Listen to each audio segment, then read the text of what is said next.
Olá, tudo bem? Amigos queridos do Isaac Lima, meu nome é Sidney Ferreira, eu sou do CELV, Centro Espírita Luz e Verdade, instituição também aqui do bairro de Campo Grande, e uma alegria muito grande poder estar mais uma vez conversando, né, com os amigos queridos do CEIU sobre mais um tema que nos promove reflexões íntimas, que nos promove oportunidades inúmeras de ajustamento de conduta, nessa busca pela nossa reforma íntima, pela nossa felicidade.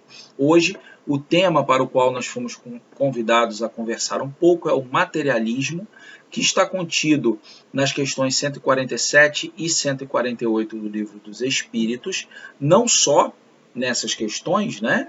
Essas duas questões abordam especificamente esse tópico, mas esse assunto também é abordado em outros pontos do Livro dos Espíritos, das outras obras da codificação e também da literatura espírita de uma maneira geral, sendo um tema que remete a épocas antigas da nossa humanidade, mas ainda muito presente nos tempos atuais, esse que é o materialismo.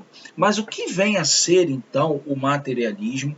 De que forma, né, o materialismo e o espiritismo acabam tendo um encontro, né, e de que forma o espiritismo enxerga e aborda os pontos levantados pelo materialismo.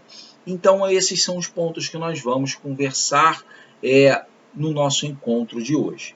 O materialismo, então, ele vem a ser, né, por conceito, por definição, uma corrente filosófica, uma forma de pensar que admite como causa de todos os fenômenos do universo a matéria e as suas propriedades, a matéria e suas derivações, nada existindo que não seja relacionado à matéria, ao que seja tangível, mensurável, né?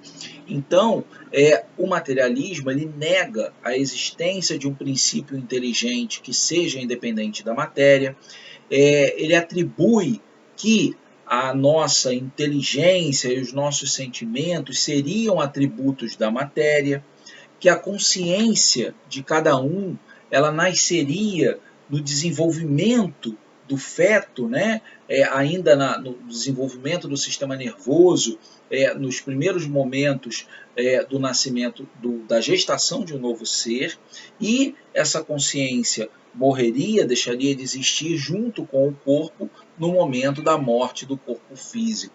Então essas são as linhas que definem a base fundamental do que vem a ser o materialismo, ou seja, é crer na matéria pela matéria e suas derivações, sem acreditar na existência de nada que não seja relacionado a isso, né?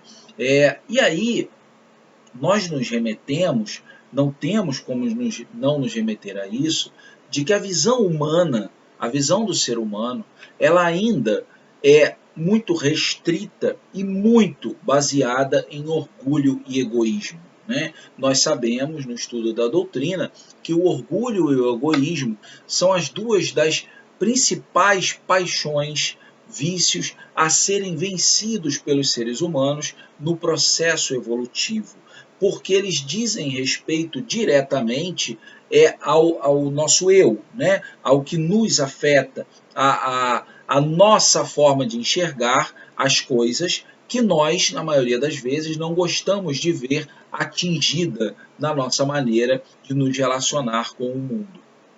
E aí, essa visão, então, humana restrita e baseada em orgulho e egoísmo fez e continua fazendo com que muitas pessoas acreditem que tudo o que importa na vida é a matéria e que a morte acaba com isso, né? A morte acaba com a vida. E aí essas pessoas, as que pensam desta forma, não conseguem enxergar que uma continuidade além da matéria e acham que não existe nada, então. Ou seja, todo o mal e todo o bem que nós fizemos ao longo da vida, todos os laços de afeição, de amizade, de carinho e de amor que foram construídos ao longo da vida, tudo o que nós construímos e realizamos, que muitas vezes é imaterial, né? Porque laços de carinho, amor, afeição, quando sinceros, são sentimentos, são imateriais, e tudo isso deixaria de existir. E o problema de nós pensarmos dessa forma, vinculada ao orgulho e ao egoísmo, né, é que isso leva a inúmeros problemas para o ser, né, para o ser de uma maneira geral, porque acaba distorcendo valores morais que são básicos, né, e atingindo o respeito aos direitos e os deveres que todos nós, do contrário, devemos estar procurando desenvolver cada vez mais. Então, se eu penso que não existe nada além da matéria, essa forma de pensamento acaba por exaltar e inflar as paixões, tudo o que nos vincula à matéria, né? Porque acaba tirando de nós a responsabilidade futura pelas nossas escolhas e as consequências das nossas escolhas. Então, nós estudamos na doutrina que todos nós temos o livre-arbítrio, mas ao mesmo tempo que Deus nos concede o livre-arbítrio para fazermos as nossas escolhas, ele também institui a lei de causa e efeito. Então, tudo o que nós realizamos com o nosso livre-arbítrio, cada escolha que eu faço dá causa a uma consequência futura, a um efeito futuro, que será mais alegre ou menos, mais feliz, de maior sofrimento, a depender das escolhas que eu estou fazendo hoje. E essas escolhas, elas podem dizer respeito a questões materiais, sim, podem, mas também, e em na maior parte, a questões morais. E essas escolhas que eu faço dão causa a consequências que nós poderemos colher nesta própria vida ou em vidas futuras.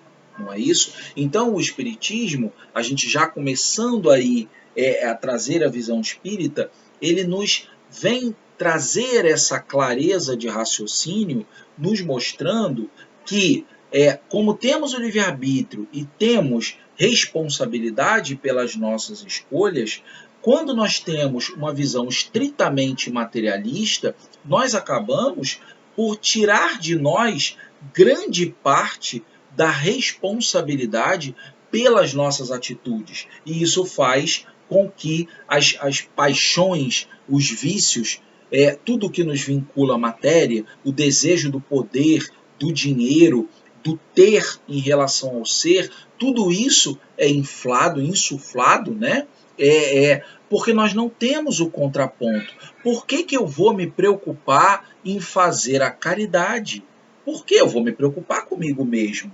Os outros que se virem, né? Então, se eu penso dessa forma estritamente material, assim, eu vou fazer para mim, para garantir o meu, para que eu tenha uma vida o mais confortável possível, porque a vida é uma só. Depois que eu morrer, tudo acaba. Mas isso é uma visão muito limitada, não é isso? E o que isso traz como consequências? Acaba trazendo como consequências para o ser indiferença perante a vida, vaidade, orgulho, né? O próprio orgulho e o egoísmo, como falamos, a solidão em muitos momentos, um imediatismo perante tudo relacionado à vida, porque se eu restringo as minhas perspectivas à vida atual, isso gera um imediatismo em tudo o que eu faço, ao passo que, quando eu compreendo a minha existência como um ser eterno, sendo esta encarnação apenas mais uma das minhas etapas, né? Fazendo uma analogia, quando nós estamos cursando a nossa vida acadêmica, da época da escola, posteriormente da universidade, quando eu estou lá pela metade no ensino médio, digamos assim, eu sei que eu preciso cumprir aquela etapa do ano letivo para continuar seguindo nos meus estudos, fazendo uma analogia com o conceito de evolução e sabendo que se eu for bem nos meus estudos, avançar neles, evoluir neles, mais à frente eu poderei conquistar o trabalho que eu desejo, a vida que eu gostaria de ter, né? Então, na nossa vida acadêmica, nós temos esse vislumbre, mas quando nós transportamos isso para a nossa vida real aqui como encarnados, se eu não tenho esse vislumbre de futuro, de que é importante para a minha felicidade futura, depois que eu desencarno e posteriormente ainda, é importante que hoje eu procure ser o quão melhor eu puder, corrigindo as minhas imperfeições, procurando me melhorar, desenvolvendo a caridade, né? Na sua real essência, como Jesus nos ensinou, ou seja, ser benevolentes, indulgentes e aprendendo a perdoar, da mesma forma que nós apreciamos que as pessoas sejam conosco. Então, isso tudo são trabalhos que nós vamos realizando que vão nos preparando para um futuro que está sim nessa vida, mas que vai muito além dela. Isso nos gera esperança, expectativas muito maiores que a visão do materialismo não traz, não oferece. Né? Então a lógica e a racionalidade que a doutrina espírita nos apresenta nos leva a pensar de forma diferente.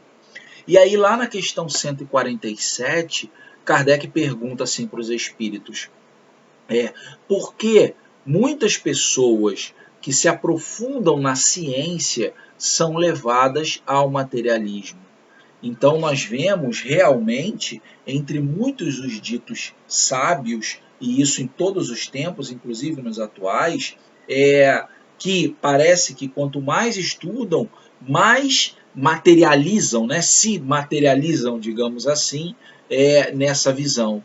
E aí os espíritos explicam que é justamente o orgulho nosso do ser humano que faz com que esses que estudam muito queiram acreditar apenas no que conseguem ver, tocar, não é isso? E acabam não admitindo que possa sequer existir alguma coisa que esteja acima do seu entendimento e que a natureza não poderia lhes conservar nada de oculto.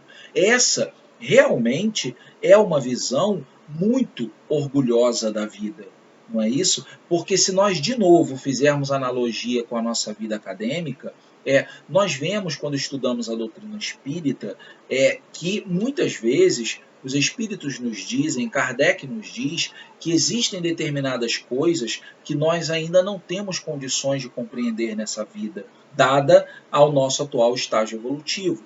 Mas isso não significa que sejam conhecimentos ocultos, né? É simplesmente o fato de que nós ainda não temos condições de compreender. Muitas vezes nos falta linguagem para compreender. E é fácil nós traçarmos uma analogia. Se nós pegarmos uma criança que esteja no segundo, no terceiro ano do seu ensino fundamental e quisermos explicar para ela conceitos complexos de física, química, matemática, ou seja lá o que for, ela não vai compreender.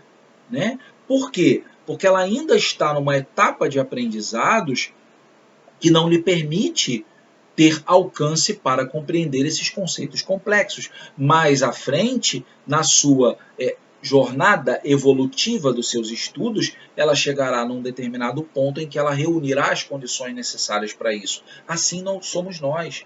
Nós nos comparamos àquelas crianças que ainda estão na caminhada, né? Ainda precisam se aperfeiçoar e evoluir muito mais para que lá na frente tenhamos a condição de compreender. Então, quando vemos algumas coisas para o qual não conseguimos vislumbrar um entendimento, uma resposta concreta e precisa, é porque aquilo ali não é que seja oculto, mas sim que nós ainda não temos a condição de compreender. E aí precisamos desenvolver em nós a paciência de entender que precisamos caminhar mais para ter mais acesso, né? Depende de nós, está em nós. Então nós vamos vendo que o orgulho ele acaba sendo a palavra-chave para isso, né? Acaba sendo a palavra-chave e é a palavra-chave seguido justamente da falta de fé e de esperança no futuro e em Deus, nosso Pai, né? Dando um exemplo interessante, se nós pensarmos, os sentimentos, eles são aceitos como existentes, né? Os sentimentos existem. Só que, ao mesmo tempo, os sentimentos eles não podem ser vistos ou tocados. Quando você vê que alguém está feliz, se você perguntar para alguém assim, como você está se sentindo? Eu estou feliz. Mas aí mostra para mim a felicidade. Então, se nós pensarmos numa visão materialista, a palavra felicidade não é algo concreto que a gente pode tocar.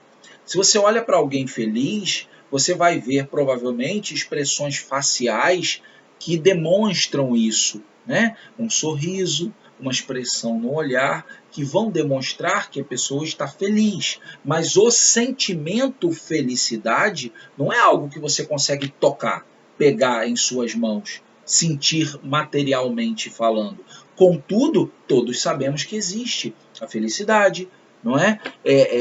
A alegria, a tristeza, a raiva, tantos sentimentos que nós sabemos que existem, não é isso? Então, não dando um exemplo, né, de certa forma até simples, mas não é porque alguma coisa não exista materialmente falando, não possa ser tocada, tangibilizada, materializada, que ela não exista. Então, se isso que citamos agora pode ser considerado como uma verdade, como exemplo, então por que não existir algo além do corpo físico, além da matéria que nos é acessível? É uma questão de lógica, de raciocínio que a doutrina espírita vem nos apresentar, né? E aí, em muitos casos, falando especificamente a respeito da morte do corpo físico, em muitos casos o materialismo ele vem a ser na verdade, uma fuga devido ao medo do vazio e do nada após a morte, né? E esse medo, ele na verdade compreende, como falamos, uma falta de fé em Deus e de esperança no futuro. Então, aquelas pessoas que têm essa visão do materialismo, que creem que a vida é essa que temos, que a matéria é a única coisa que importa e que depois da morte tudo se encerra, na verdade ali, intimamente, mesmo que de uma forma não admitida, aquelas pessoas sentem um medo do após, o vazio e o nada, porque morreu, o que acontece, né? Qual o sentido disso? Então, esses questionamentos íntimos existem, até porque, como os espíritos respondem a Kardec também no Livro dos Espíritos, as leis de Deus estão escritas na consciência de todos nós. Na consciência de todos nós. Então, mesmo entre aquelas pessoas mais endurecidas, e aí não falando somente da questão do materialismo, mesmo entre aquelas pessoas mais endurecidas, a lei de Deus está lá e ela vem a se manifestar em diversos momentos das nossas vidas, né? E nesse caso específico, esse medo do vazio e do nada é uma chama íntima nos indicando que existe sim algo depois, mas que aquelas minhas crenças mundanas, elas acabam me impedindo e aí criando esse conflito. Então o materialismo acaba sendo muitas vezes uma fuga, né? Como eu não compreendo, como eu sinto medo do que teria desse vazio, desse nada existencial, então eu prefiro assumir que não existe nada. E aí é uma coisa complexa, porque envolve justamente a falta da fé em Deus e da esperança, né? Então, como estávamos falando, instintivamente, todos nós temos a convicção de que existe algo após a morte do corpo físico, né? O próprio sentimento de deixar tudo o que nós construímos para trás, a nossa família, os nossos amores, as nossas amizades, tantas esperanças de um futuro melhor, né? Tudo isso acaba. Qual é a razão e qual é o sentido? E aí Kardec vem nos dizer: a religião ensina que não pode ser assim, e a razão vem confirmar, não é? Então é a união do pensamento religioso com a razão, com a racionalidade, vindo a nos fazer compreender, né? E aí, na questão 148, Kardec pergunta aos espíritos se não seria de se lastimar que o materialismo seja uma consequência de estudos que deveriam, ao contrário, mostrar ao homem a grandeza de Deus. E aí os espíritos explicam novamente de que não é de se lastimar, porque o materialismo não é uma consequência, né? Não é uma consequência. Nós é que temos nós tiramos conclusões erradas e falsas, muitas vezes, dos estudos que fazemos. De novo, muitas vezes, na maioria das vezes, devido ao orgulho e ao egoísmo. E nós temos um grande exemplo que eu trago para esse nosso estudo e que eu gostaria de deixar como referência para vocês assistirem. Para quem já tiver assistido, vale a pena assistir de novo, e para quem não, vale muito a pena assistir, que é o filme de Dr. Bezerra de Menezes, mais precisamente no trecho onde Dr. Bezerra trava o diálogo com um materialista. Então, nesse trecho do vídeo, é um trecho do filme, na verdade, mas se vocês procurarem no YouTube, colocar diálogo Dr. Bezerra materialista, vão vir lá esses vídeos. É um vídeo curto de 9 minutos e um pouquinho, que mostra numa determinada reunião, uma reunião de estudos, onde estava o Dr. Bezerra e uma audiência, né, e as pessoas que estavam com ele para participar da reunião. Ele vem a ser interrompido por um senhor materialista que vem colocando de uma forma até irônica, com certo deboche, convidando eles, os materialistas, convidando o Dr. Bezerra e os espíritos a terem um debate público onde os materialistas iam buscar apresentar uma série de provas de que os fenômenos espíritas eram falsos, que tudo não se tratava de charlatanismo, apresentar pessoas que se diziam enganadas pelo que o espiritismo prometia, e falando uma série de coisas, né? E querendo convidar para o debate público. E aí, Dr. Bezerra, e quando eu digo para vocês para assistirem, eu recomendo bastante, porque é um complemento muito grande ao nosso estudo. Quando o Dr. Bezerra responde, e aí eu queria só deixar esse ponto de atenção para quem for assistir o vídeo, assistam, mas não com a visão relacionada a quem ganhou o debate. Porque o ponto principal não é esse, o debate que eu digo, aquele diálogo naquela hora, né? Não tentem se ater a essa questão de quem ganhou aquele diálogo. Porque Dr. Bezerra, na resposta, ele passa uma lição valiosíssima para aquele senhor e que vale para todos nós, né? Porque, ao ser questionado dessa forma, Dr. Bezerra, obviamente, teria embasamento para responder a todos aqueles apontamentos, né, caluniosos, debochados que estavam sendo feitos, com argumentos, né, que possivelmente incitariam ainda mais aquele homem a aquele tom de conversa. Mas, do contrário, o que o Dr. Bezerra fez, ao invés de se focar nesses aspectos de fenômeno, que o homem, da existência dos espíritos, da comunicação com os mortos, que aquele senhor materialista estava fazendo, Dr. Bezerra diz, então, que os espíritas aceitam sim aquele debate público se os materialistas apresentassem algum infeliz da vida a quem o materialismo tem ajudado, né? Alguma pessoa desgraçada e desesperada, sem esperanças no futuro, a quem o materialismo tenha restituído a alegria de viver. aquelas pessoas que nascem cegas, surdas, paralíticas, a quem o materialismo tenha auxiliado a compreender que aquele é o quinhão de lutas e dificuldades que aquela pessoa precisa suportar naquela vida, mas que nem por isso é um desamparado de Deus. E aí ele vai citando uma série de exemplos, tentando demonstrar àquele irmão de que, na verdade, esse é o ponto principal que eu gostaria de registrar como lição, né, para esse exemplo do vídeo, de que o principal, na verdade, não é querer que provar para os materialistas com o que nós aprendemos na doutrina, de que os espíritos existem, de que a comunicação com os mortos é possível, os fenômenos da mediunidade, né?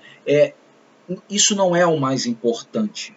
O mais importante é que, para Deus, o mais importante é a nossa transformação moral, é a nossa capacidade de praticarmos o bem.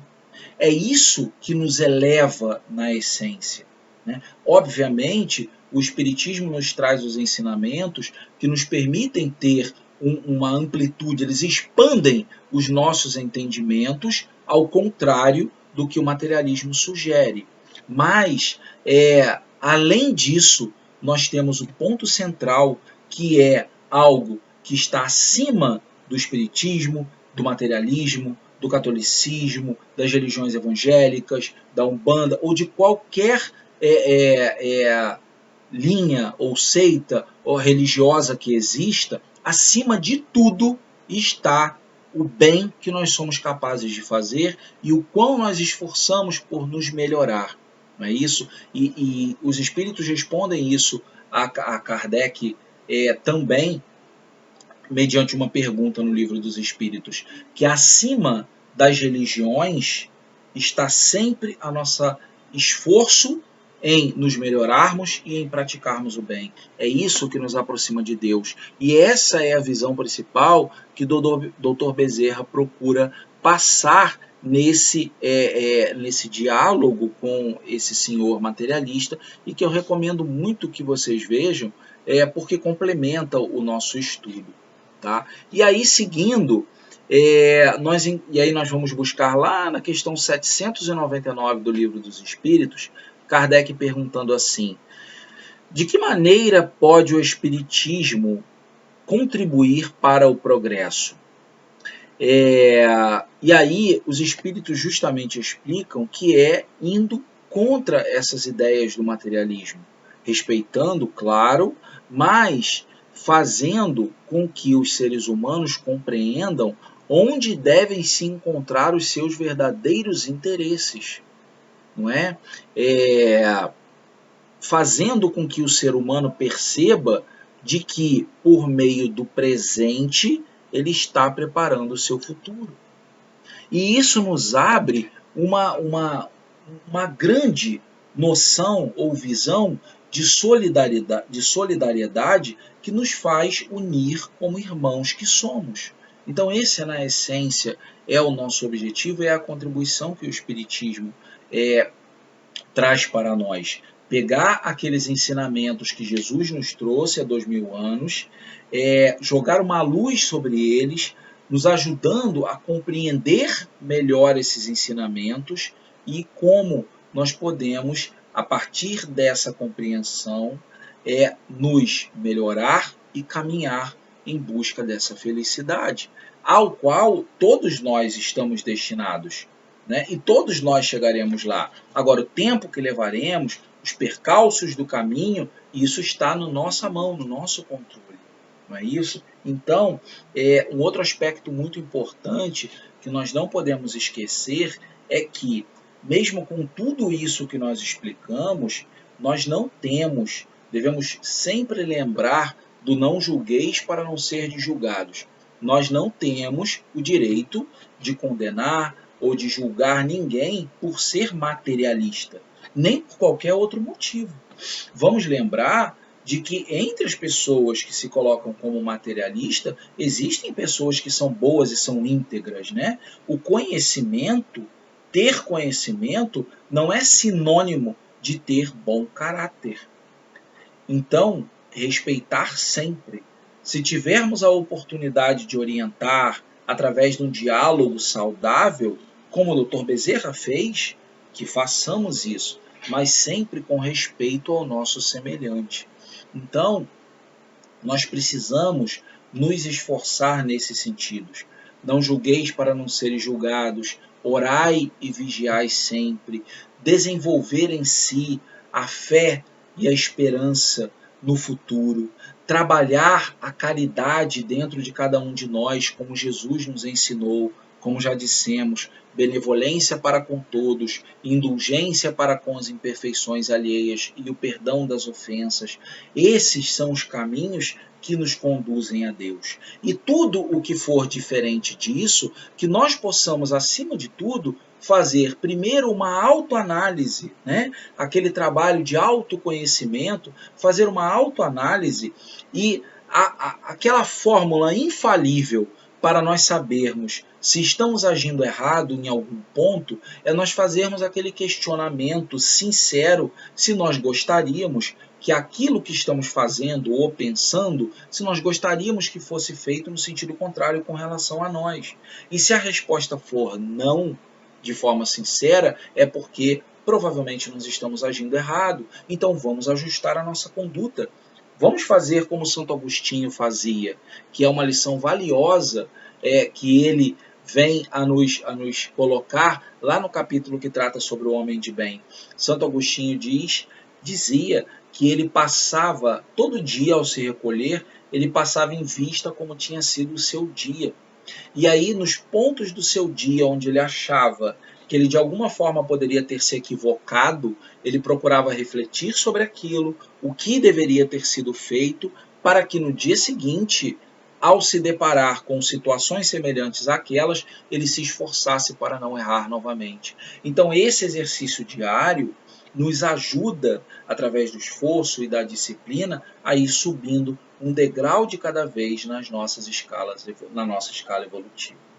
Então, meus irmãos e minhas irmãs, meus amigos, esse era o estudo, né, que nós trouxemos para hoje. Espero que essas reflexões sejam importantes para vocês, como foram para mim, como sabemos que todos os ensinamentos da doutrina o são, e que essas reflexões possam ser, né, úteis no sentido de buscarmos a nossa melhoria contínua rumo a estarmos próximos a nosso Pai, a Deus nosso Pai.